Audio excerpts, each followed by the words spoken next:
Coming up next on Arizona Horizon, we'll discuss the importance of after-school science programs. And we'll hear about an effort to learn more about Maricopa County's homeless population. Those stories next on Arizona Horizon. Arizona Horizon is made possible by contributions from the Friends of Arizona PBS, members of your PBS station. Thank you. Good evening and welcome to Arizona Horizon. I'm Ted Simons. Turnover at the Department of Child Safety was among the highest in state government last year. Arizona Capital Times reports that more than 1/4 of DCS employees left their jobs in 2015, and that overall DCS workers quit their jobs at a higher rate than any other state agency. DCS has received increased funding to hire new employees, but caseworkers are leaving at a faster rate than the agency can hire and train replacements. Among the reported reasons for the turnover, challenging work conditions and a lack of adequate resources. And the State Department of Health Services says that Arizona's rate of trauma deaths dropped 29% in the past 10 years. Numbers coincide with an increase in the number of trauma centers, especially in rural areas. Other factors include healthcare improvements, safer cars, better roads, and an increase in injury prevention programs.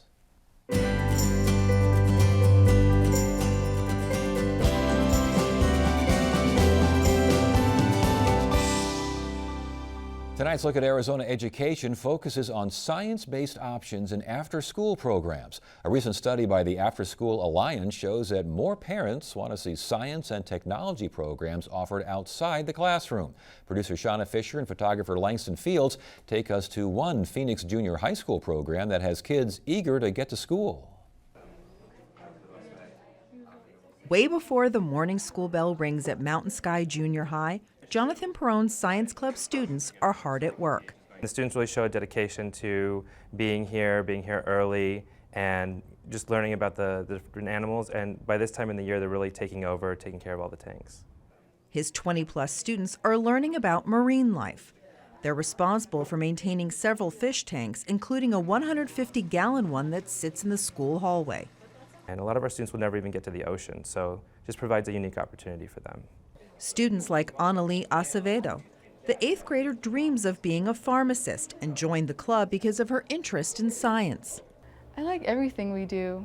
When we buy new fish and to research about the fish we're going to get, I usually get excited when the fish arrive and I know their background, and it kind of motivates me to get one of those kinds of fish. And I have before. I've gotten a clownfish. And it's not just learning to care for fish. The club also has an environmental aspect to it. Well, it's important to learn about corals because the ones in the ocean right now aren't doing so well. So if you already have corals, then you can just keep them and grow them and sell them instead of making people go and harvest them out of the ocean, and kind of give the ocean and sea a break from all the harvesting. The students learn a real-world sustainability piece, as well as getting exposure to something that they're not going to get anywhere else. There's no marine science programs at any other middle schools, and most high schools don't have it either in Arizona. The students are responsible for cleaning the tank, measuring the pH levels, and deciding on what type of fish to add to the tanks. Well, for the fish, we usually do a lot of research before we even think of getting a new fish or getting new corals or anything. Keeping kids interested in STEM is critical for our economy. Change the Equation, a nonpartisan organization that looks at ways to improve STEM education, says Arizona is poised to be ranked 4th in the nation when it comes to STEM jobs available, but our state is ranked 48th when it comes to being prepared for those jobs. Perone is fighting to change that. And it's just really great to see the hobby growing. It is a great way for the students to get involved in the STEM fields, science, technology, engineering, and math. It's where we're going with the future of jobs. So it provides me a little bit of an outside of the regular classroom opportunity to share something with the students. And those students are only too willing to jump at the chance to learn. The world is only so big, and you can only find so much, and I feel like there's still a lot more left to discover, and it's very interesting, like the things that can happen in our world. This just fascinates me, and it has been for a while.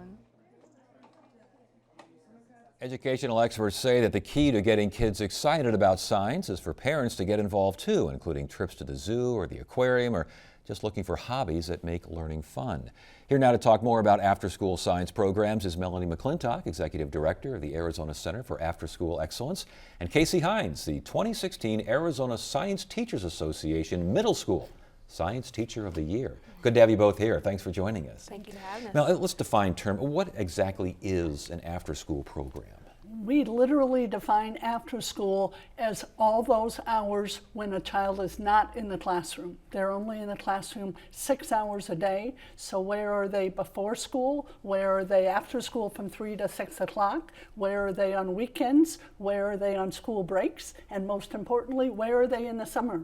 We want to have quality after school or out of school time programs available. And some of those programs that are available, what are you seeing out there, and has it changed much over the years? Well, I think a lot of them, Lego robotics, the competition has really taken off over the last couple of years, especially in Arizona. It's just exploded. And I think that's a great way for kids to get involved with not only the building aspect of Legos and engineering to problem solve, but the coding and the programming as well. So we hope to see more of that. And again, not just computer type, but STEM is science, technology, education, engineering, math. All these things, these classes are all available outside of the classroom? Most of the after-school programs that we work with are now offering STEM at one level or another.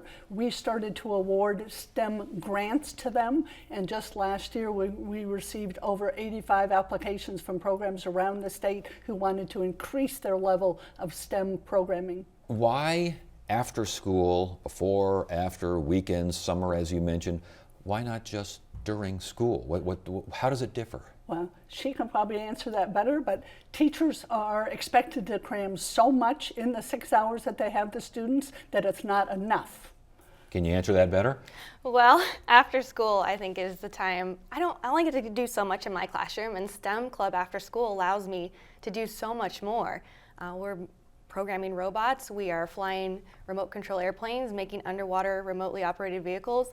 It's endless, the possibilities. And you have a robot with you, correct? I do. Now, explain what this is and how it works. So this is a Sphero. It's very simple. It's around $110, and this gets kids so excited about coding. There's the Hour of Code that's a big push in December to help kids learn about computer science, and this takes it to the next step where they can change the colors, and then they learn how to just do basic driving of the robot just with like a simple little joystick.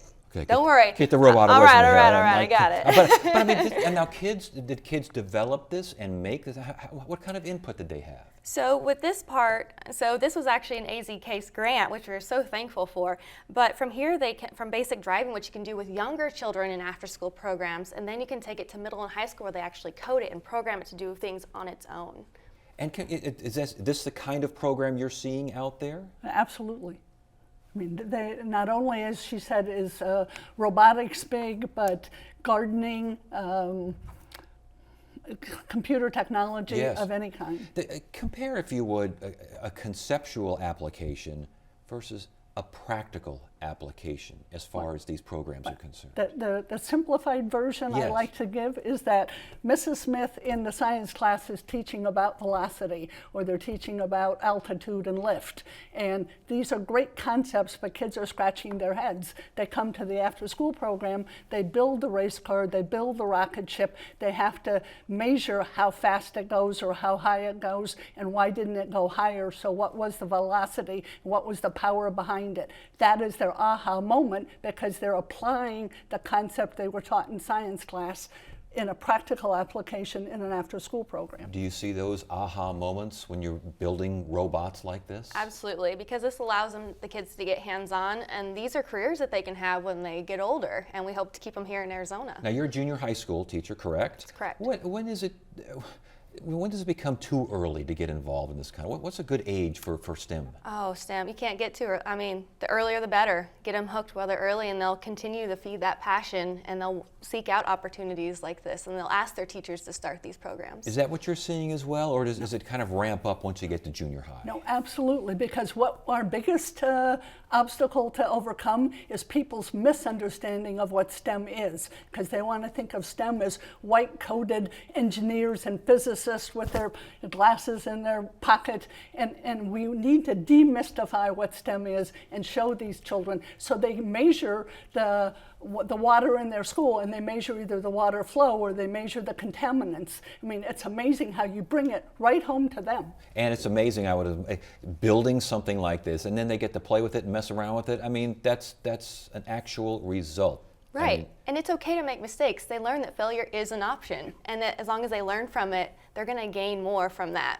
So as far as you're concerned, the best way to get kids attracted to STEM, best way to keep them attracted to STEM? I think with my program, I always change it up. And there may be times where I don't always know exactly what I'm doing, and that's when I reach out to the community. So I bring in computer programmers and scientists and help them, or they help me in the classroom to implement these things. Like we soldered circuitry kits. I don't know everything about circuitry, but they help. I mean, our 6th graders were soldering with hot irons and making things blink and light up and make sounds, and that's theirs. They'll always have it. So what do you want to see as far as Arizona's emphasis on after-school programs, especially STEM programs? Well, one, we need to expand the availability of these, because though she comes from Flagstaff, most rural areas don't have these opportunities, and even though we have more in the urban areas, we need many more, because there is twice as many children who want to get into these programs as there are programs available. But we are seeing more now, or we're not seeing enough, but are we seeing more? Only 16% of Arizona youth are actively involved in after-school programs. 34% of parents want their children in a program, so twice the number want in than are currently in these programs. Very quickly, where does the money come from? Sadly, there is no state money for it, and so again, one of the obstacles is many of these are parent-funded programs, and the very children who would benefit the most are being priced out of having these experiences. Well, all right. Well, congratulations on your robot there. I mean, it's a very interesting little fellow. Thank you both for being here. Great discussion. Good to have you here. Thank you. Thank you.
A street count of the homeless in Maricopa County will take place tomorrow. It's an effort to learn more about the county's homeless population. Joining us now is Brandy Mead, Human Services Manager at MAG, the Maricopa Association of Governments. You guys will be, I guess, kind of spearheading this, right? Conducting it?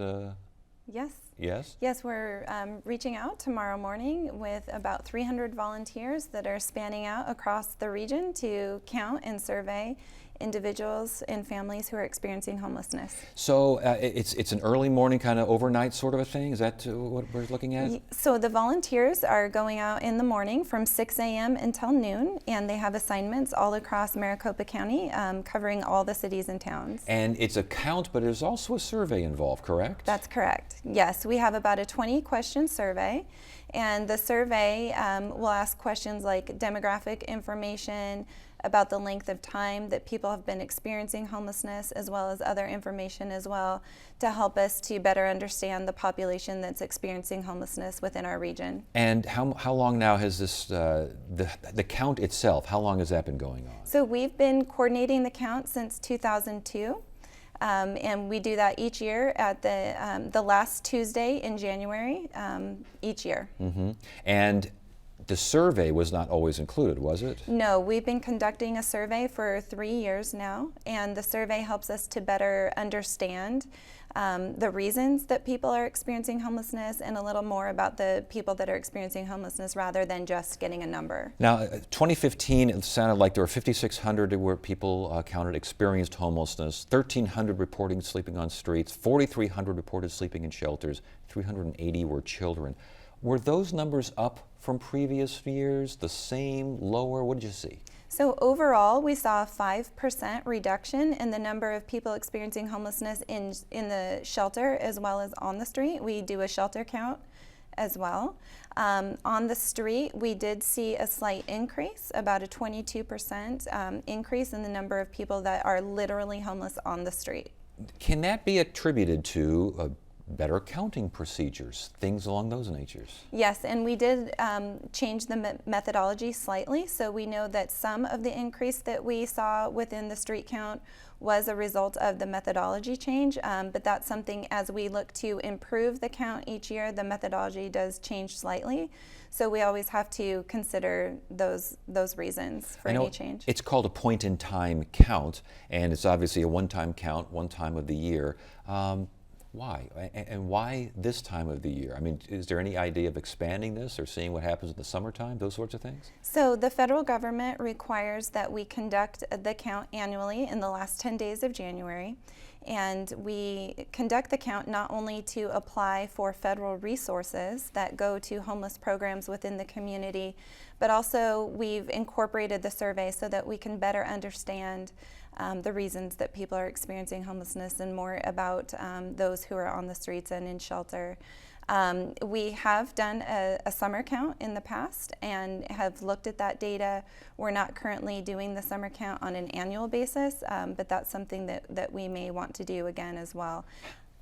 How much federal assistance is involved, and what kind of federal assistance? So our continuum of care within our community receives homeless assistance funding, and that's for permanent supportive housing as well as some transitional housing programs across the region to get those who are currently on the streets or in shelter into housing.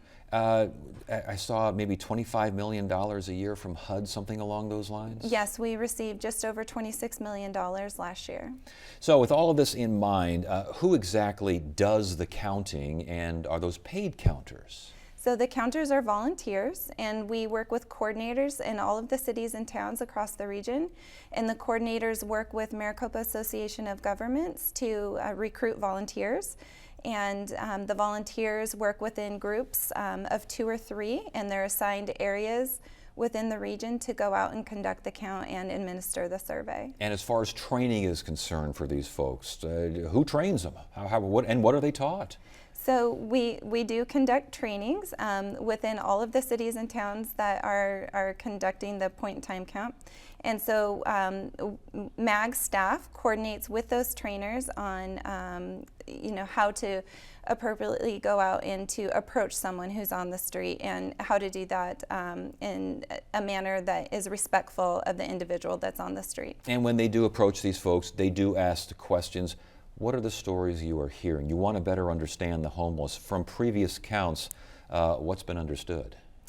So we're really understanding the length of time that people are on the street, and we're understanding some underlying reasons for their homelessness. We look at information like disabling conditions, whether or not the person on the street may be a homeless veteran, and whether there may be substance abuse issues that may attribute to their situation. And what we're finding is that in many cases, it's many different reasons that led to them becoming homeless. And as far as the survey is concerned, the count is concerned, identifying trends, I would imagine, would be big.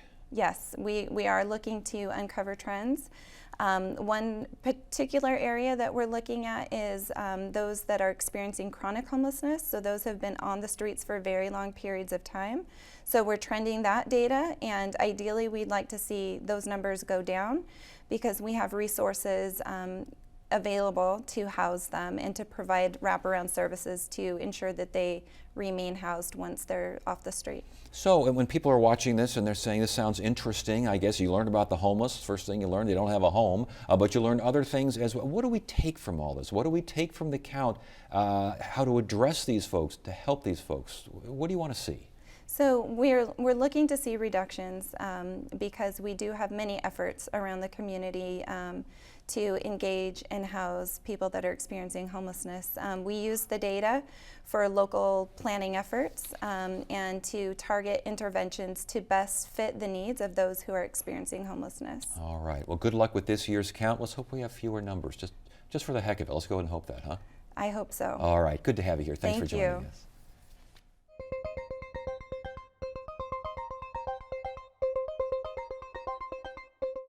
Tonight's edition of Arizona Technology and Innovation looks at a fuel-efficient car, and we're not talking about a Prius or a Tesla. We're talking about a car made by an Arizona man who's looking to make his mark in the auto industry.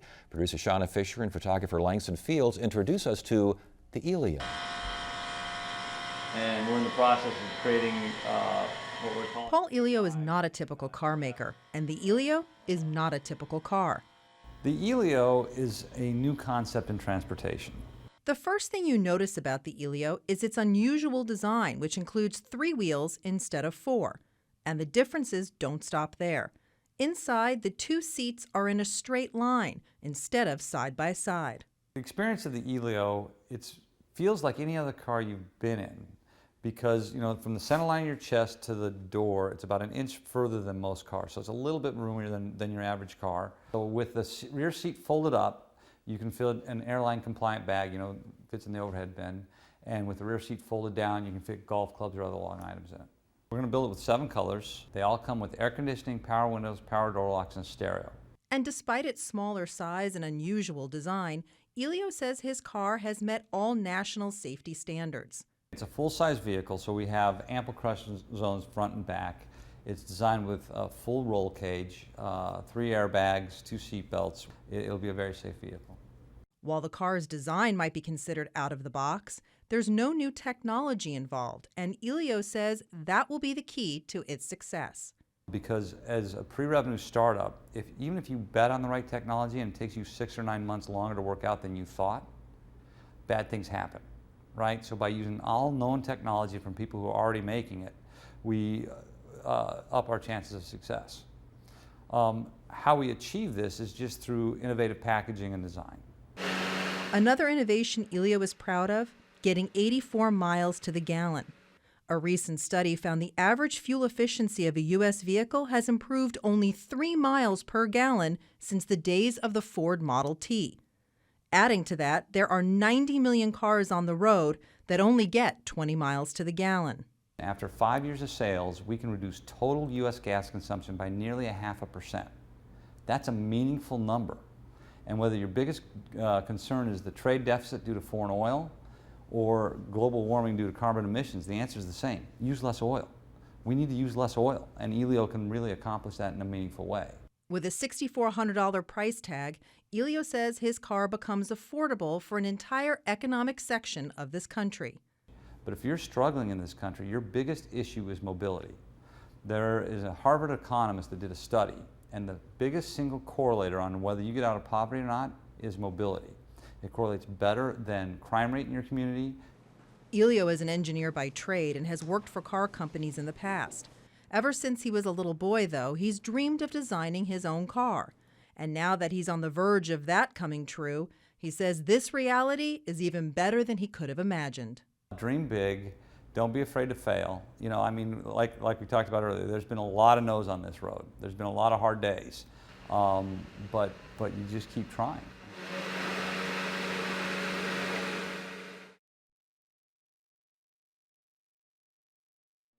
Elio Motors is currently taking reservations for the vehicle on its website, with the first Elio expected to roll off the assembly line late this year. Tuesday on Arizona Horizon, we'll discuss the benefits of partnerships between nonprofits and governments, and we'll take you to a local soul food cafe that's been serving up home-cooked meals for 50 years. That's at 5:30 and 10 on the next Arizona Horizon. That is it for now. I'm Ted Simons. Thank you so much for joining us. You have a great evening.